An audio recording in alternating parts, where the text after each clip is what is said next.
Hey, good peoples. It's TAT, Talk About It Tuesday. So today, I'm going to talk about one of the scriptures that I love.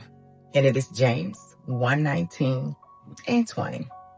So it says, my brothers and sisters, take note of this.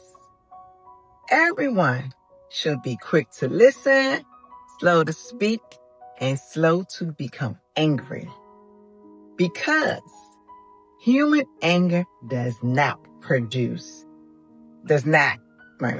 human nature does not produce the righteousness that God desires.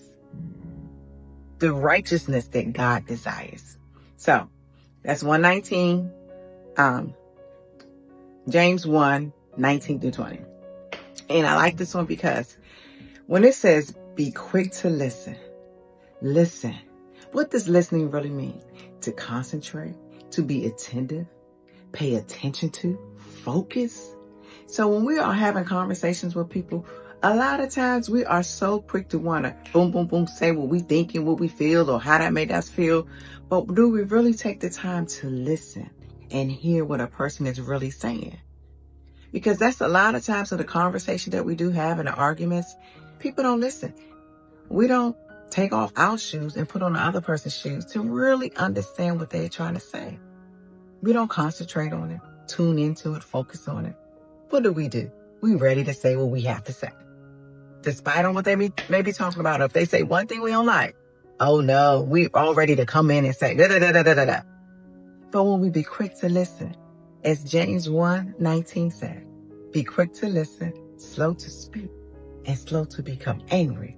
Verse 20 says, because human anger, our anger, does not produce the righteousness of God. How about that, y'all? How about that? So just be mindful. Don't be reactive. Be proactive and listen carefully and ask questions. What do you mean when you said that? Or do you mean da da da da da? Even at work, somebody explains to you to do something, reiterate it back to them. Make sure you're understanding what their interpretation is for you to understand. Or for me, I do that with my husband. Are you saying da da da da? Do that with my kids. Let me run that back to you. Are you saying da da da da? Even in my business, just to get clarity. Not assume, not to become angry, but slow to speak. What it say? Quick to listen, slow to speak, slow to become angry. Chew it out a little bit, meditate on it, pray on it. See, you never know. It may add a blessing to your life, because it definitely has mine. Amen and amen.